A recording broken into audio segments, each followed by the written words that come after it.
Let's move on to another public policy issue, one that's being debated in Washington right now. Tax the rich is a very popular sentiment. It's also now a fashion statement, I guess, which we've all seen. So when President Biden looks into the microphone and says, "Pay your fair share," what does that mean? It means that if you're one of the 55 corporations that literally paid absolutely nothing in federal income taxes in 2020, and in fact received $3.5 billion in tax refunds or rebates, or tax refunds, I should say, maybe you should pay your fair share. But here's the thing, if the tax code is written in a way where corporations can legally take advantage of loopholes and incredibly low effective corporate tax rates, they're gonna do it, right? So it's one thing to say pay your fair share, it's another thing to actually write a tax code that is a little more equitable and ensures that everyone is in fact paying their fair share. Ben, what's pay your fair share mean? I mean, the obvious answer would be a flat tax, but the longer answer is that the United States has one of the most progressive income tax systems on planet Earth.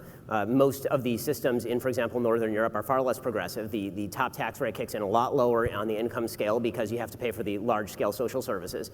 The people who are at the top of the income bracket in the United States, the top quintile, essentially pays all net taxes in the United States. Not some, not most, all. And the reason for that is because there are tax transfers, and the transfer of payments that are inherent in public services do not accrue to the people at the top of the tax bracket. They accrue to everybody else who's receiving that sort of funding. When we talk about higher taxes on corporations, we do not have one of the world's lowest corporate tax rates. We are somewhere in the middle. Look at the OECD countries. We are certainly not the lowest on the totem pole in terms of our corporate tax rate. In fact, right-wing sources like the Heritage Foundation will say that it is much friendlier to do business in places like Denmark or Sweden in many cases than it is to do business in the United States. Tax rate's pretty high in Denmark and Sweden. It is. The personal income tax rate is very high in Denmark and Sweden. The corporate tax rate is basically near or on par with that of the United States. If we were to raise our corporate tax rate the way that President Biden is talking about, we'd actually have a higher corporate tax rate than China currently does.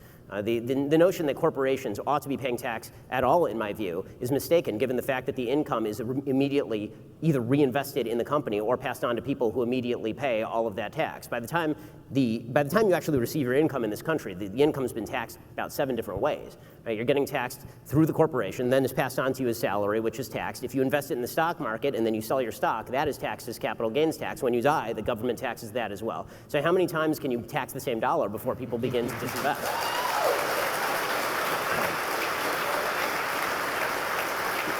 Let me... I'd like to respond to that, though. Okay, go ahead. Yeah, go ahead. To argue that the corporate tax rates in the United States are too high, or that, I mean, first off, let me just touch on the comparison you gave regarding progressive taxes in European countries versus the United States.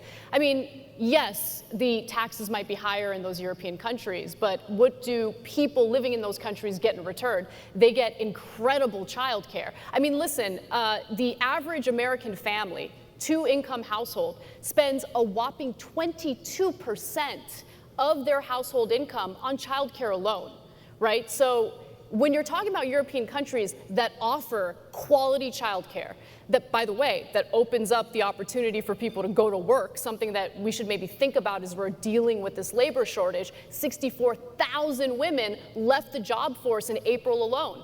Not because they want to, but because they can't afford childcare.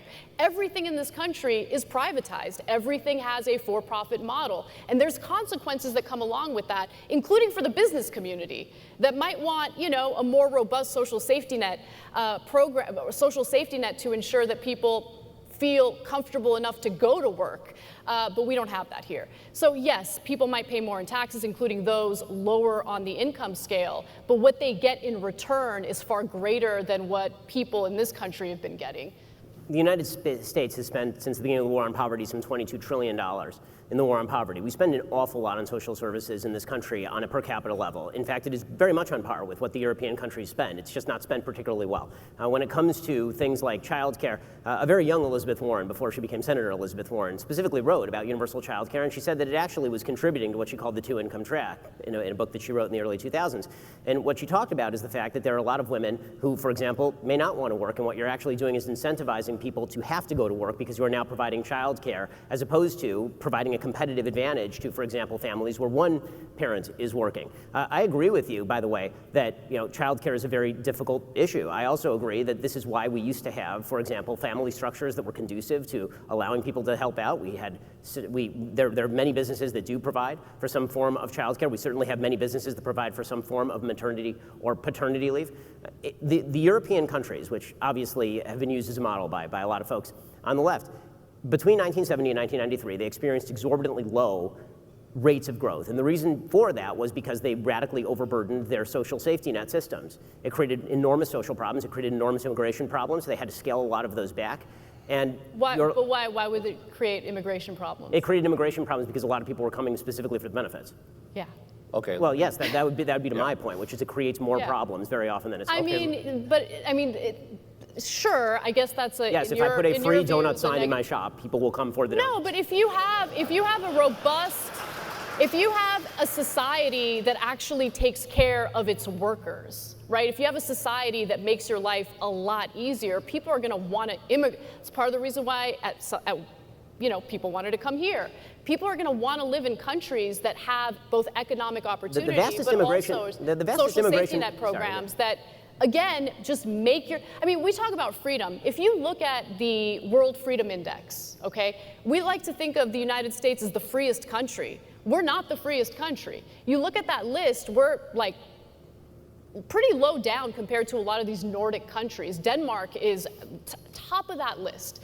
So look, Denmark has a mixed economy. When we have these debates about, socialism versus capitalism, I think that those debates are a little ridiculous because every country is not every country, but most countries are mixed economies. Yeah, right. The United States is a mixed economy. Exactly. Yep. Now, the issue with the United States is there used to be a time when public universities were free, right? You didn't have to dig yourself into a massive hole to get an education. There was a time in this country where there was universal child care. That was cut down to the point where it's like no longer in existence unless you're desperate and have like no money and need to take advantage of some programs that are available in some states.